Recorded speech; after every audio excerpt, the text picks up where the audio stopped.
Bonjour, je vous l'ai annoncé depuis plus d'un mois maintenant, je vous l'ai teasé à toutes les sauces. Il s'agit incontestablement de l'une des légendes vivantes du doublage français depuis au moins 20-25 ans. Vous connaissez toutes et tous sa voix, bien sûr. Hein. Par contre, pour son visage, c'est un peu plus compliqué. Oli, invite tous les voisins du quartier ce week-end, je viens de coincer en flagrant délit de mix sauvage sur la voie publique Canaris. Il a la voix de Bruce Willis, entre autres. Eh bien, il va répondre à 10 petites questions, en fait, en studio avec moi, histoire de se dévoiler, de vous dire cache ce qu'il pense du métier et de certains qui pratiquent ce métier. Bref, monsieur Patrick Poivet, bienvenue. Ah, putain! Patrick, première question, histoire de rentrer dans le vif du sujet, peux-tu nous rappeler ton parcours professionnel? Bah, mon parcours, il est simple, c'est le parcours d'un comédien normal, le conservatoire, le théâtre, et puis il reste après, quoi. Mais plus précisément? Bah, le reste après, c'est le cinéma, la télé, le doublage, la pub, plein de trucs, quoi, voilà. Justement, tu es passé chez qui pour ta formation de comédien? Alors bah, je suis allé chez Simon, par exemple. Tout simplement.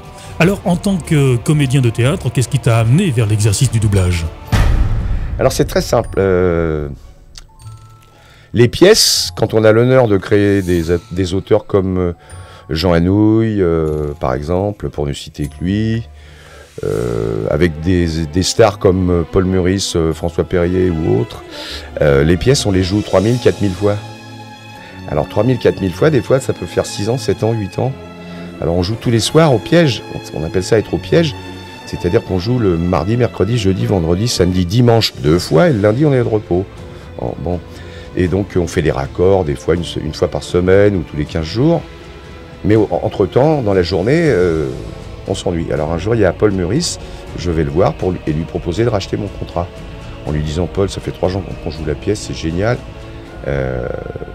Est-ce que je peux vous racheter mon contrat? Il me fait, ah non, pas du tout, on s'entend comme larron en foire, on s'amuse beaucoup, le public est fou de joie, ça marche l'enfer. Ah non, il n'en est pas question. Il me dit, on verra ça plus tard. Et puis le lendemain, à l'entracte, il vient me voir, il me dit, vous passerez dans ma loge après le spectacle. Là, je vais le voir, il me dit, connaissez-vous la post-synchronisation? Je fais, non, c'est quoi? Il me fait, bah, vous allez en entendre parler. Et il y a un directeur artistique absolument génial qui m'a appelé le lendemain pour assister à une séance. Puis après, je suis resté 2 jours, 3 jours. Puis on m'a fait faire un petit rôle, un autre petit rôle. Puis après, on m'a confié des rôles. Et puis voilà. Certains comédiens, par exemple, jurent de ne jamais faire de pub télé ou de pub radio, tout simplement, parce qu'ils estiment que c'est une activité, un exercice dévalorisant. Ton point de vue sur le sujet? Eh bien moi, ça me fait hurler de rire. Parce qu'il y a 25 ans, quand on faisait du cinéma, faire de la télé, c'était lamentable. C'était insupportable de faire une dramatique télé, quoi. Et puis après, ils ont fait de la dramatique télé, alors c'était insupportable de faire du doublage, quoi. Alors ils ont tous fait du doublage. Puis après, maintenant, la pub, il y a toujours quelque chose de dégradant. Je sais pas, c'est un métier fabuleux. Il y a une palette absolument extraordinaire et je crois que c'est surtout l'incompétence qui fait que les gens, quelque part, sont un peu jaloux. Parmi les comédiens auxquels tu prêtes ta voix, lequel préfères-tu et surtout, pourquoi? Ça, c'est la question vache. Je préfère le plus célèbre de tous, Bruce Willis, parce que c'est une immense star qui a beaucoup d'humour, qui est un mec génial, drôle, très sérieux, élégant, qui adore les femmes, qui les respecte et tout, bon, qui a énormément d'humour en plus. J'adore et je vénère Kenneth Branagh, qui est pour moi peut-être ce qui se fait le mieux en matière d'acteur dans le monde. Et j'ai plein de tendresse pour Don Johnson, parce qu'avec lui, je m'amuse énormément. Voilà. Alors justement, en tant qu'homme de théâtre avant tout, est-ce que tu n'en as pas marre aujourd'hui d'être toujours affilié à ton icône vocale, c'est-à-dire Bruce Willis? Est-ce que tout simplement t'en as pas marre d'être vampirisé par lui, par son image? Est-ce qu'il ne commence pas à te courir sur le popotin? Oui, alors ça c'est le phénomène de l'ombre et la lumière, c'est la question éternelle. Ben non, il y a la lumière c'est Bruce Willis, moi je suis pas dans l'ombre, c'est Bruce Willis qui tourne, c'est Bruce Willis qui fait le film. Moi je viens derrière, essayer de l'abîmer le moins possible. Donc j'essaye de recréer la situation comme lui l'a vécu, mais malheureusement avec le peu de moyens qu'on me donne, c'est-à-dire un micro quand même, un très bon ingénieur du son, de très bons dialoguistes et tout, bon, tout ça c'est parfait. Mais au contraire, c'est exaltant, c'est à mourir de rire, parce que ce sont des situations qu'on a, pour ainsi dire, jamais l'occasion de jouer, quoi, voilà. Alors donc, moi je sais pas, à chaque fois que j'ai fait sauter un hélicoptère dans ma vie courante, ça m'a fait marrer, mais pas plus, hein, parce que j'ai fini à chaque fois au commissariat et à chaque fois j'ai pris 50 ans de prison, donc c'est pas... Non, là c'est gratuit, c'est bien, et puis en plus on vous paye pour le faire, donc c'est très bien. La question qui dérange. Que penses-tu de ces fameuses écoles de voix off, voire de doublage, qui commencent à pulluler un peu partout à Paris? Tout simplement, pour toi, bon ou mauvais plan? Alors pour moi, c'est le non-sens même du métier. C'est une horreur, ça va détruire complètement cette profession. Pourquoi? Pour être comédien, il faut avoir une foi hors du commun. Pour être ingénieur du son, il faut avoir une foi hors du commun. Pour être réalisateur, il faut une foi hors du commun. Pour écrire des sujets, il faut une foi hors du commun. Il faut risquer d'être clodo, il faut risquer de crever la gueule ouverte. Il y a des gens qui inventent des histoires complètement idiotes. Mais pour être une voix off, il faut être comédien. Pour être comédien, il faut avoir transpiré, il faut avoir connu la faim, il faut avoir bouffé un sandwich après avoir joué au Festival d'Avignon, il faut avoir bouffé un sandwich après avoir joué dans la rue à Paris ou n'importe où, à Marseille, à Grenoble. Et puis d'un seul coup, il y a des glands, en fait, bah oui, parce qu'ils veulent gagner de l'argent, c'est tout ce qu'ils veulent. C'est une question financière, qui vont dire, on va faire une école pour des voix off. Qu'est-ce que ça veut dire? Ça veut rien dire du tout. Oui, je dirais pas son nom, parce que, bon... J'imagine que tu fais allusion à Laurent. Non mais là, c'est terrible. Ce monsieur en question m'a dit un jour, je lui ai promis que j'allais lui foutre mon poing dans la gueule et lui casser les dents dans le caniveau, parce que j'ai déjà fait. Et il m'a répondu, de toute façon, j'aurai ma baraque sur la côte avant toi, avec ma piscine. Alors je lui ai répondu, t'es trop con, moi il y a déjà 25 ans que je l'ai vendu. Voilà. Je crois que c'est clair là. C'est du cash, c'est du direct, c'est du pur poivet, bien de chez nous. Je te sens un petit peu remonté là-dessus, hein, ou c'est juste une impression? Mais c'est terrible. On fait pas une école d'ingénieur du son. Un ingénieur du son, il faut qu'il ait fait des études supérieures. Il faut qu'il se soit fait chier des années et tout.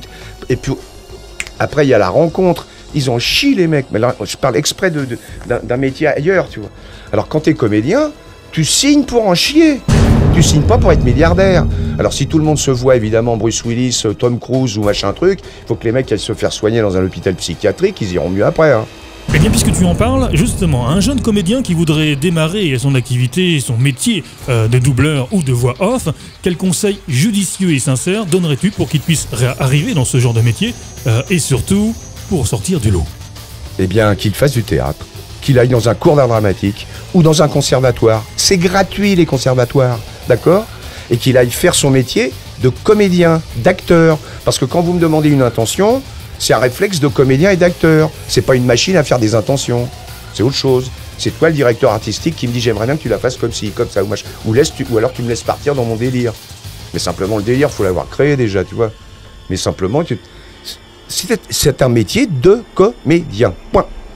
Donc pour toi, quelle qualité, dirais-je, un comédien voix off doit absolument posséder pour réussir à se démarquer dans ce métier? Eh bien, un comédien, c'est extrêmement simple. C'est je te cause, tu me réponds. Donc le seul conseil pour être très bon comédien, c'est d'écouter l'autre. Bien, ma foi. Et pour terminer cette interview, est-ce qu'une petite anecdote amusante te reviendrait à l'esprit concernant une séance de doublage? J'en ai une, alors très jolie et mignonne. C'était un très beau film pour des parfums sublimes. Et à l'époque, c'était Mickey Rourke qui faisait en américain I love you. Et moi, on me dit, Patrick, tu vois le film, c'est super, il y a les plus belles gonzesses du monde, qui dans un canapé, qui à la sortie de l'hôtel, qui dans un avion de luxe et tout et tout. Et moi, je faisais à la fin, je vous aime. D'accord? C'est vachement dur à faire.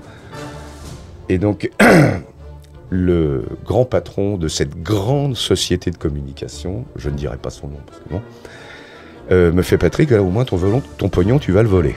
Je lui fais, ah bon, pourquoi? Il me fait, c'est simple, tu vas comprendre. Donc arrive le film, et puis, je vous aime. Et là, il y a tout le staff, les créatifs, et le patron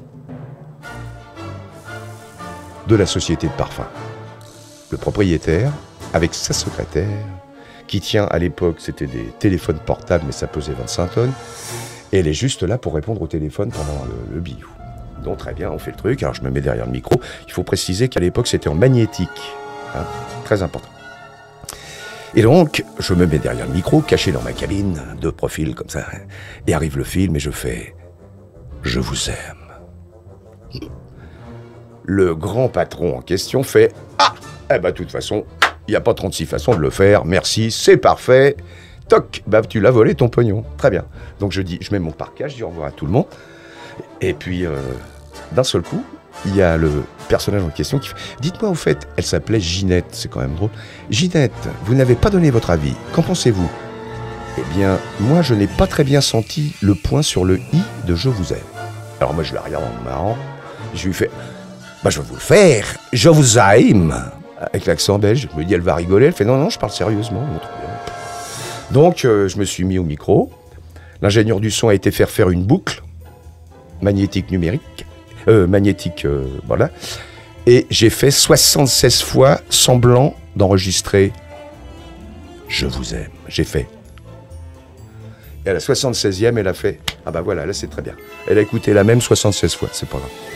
Tiens, amusons-nous. Et si c'était tout simplement Bruce Willis qui terminait cette interview, d'après toi, il finirait par quel mot? Je vous remercie. Ok, ça serait dans ses bons jours. Mais si c'était les mauvais? Eh Yann Harris, là, tu commences à me casser les couilles, hein. Moi, je vais te mettre un coup de boule. Allez, casse-toi, putain. Me fais plus chier. Merci Patrick. En ce qui nous concerne, eh bien, on va se retrouver en studio très bientôt pour une nouvelle production. Et pour vous, merci de l'avoir suivi et on se retrouve très bientôt avec un nouvel invité. Ciao, bisous.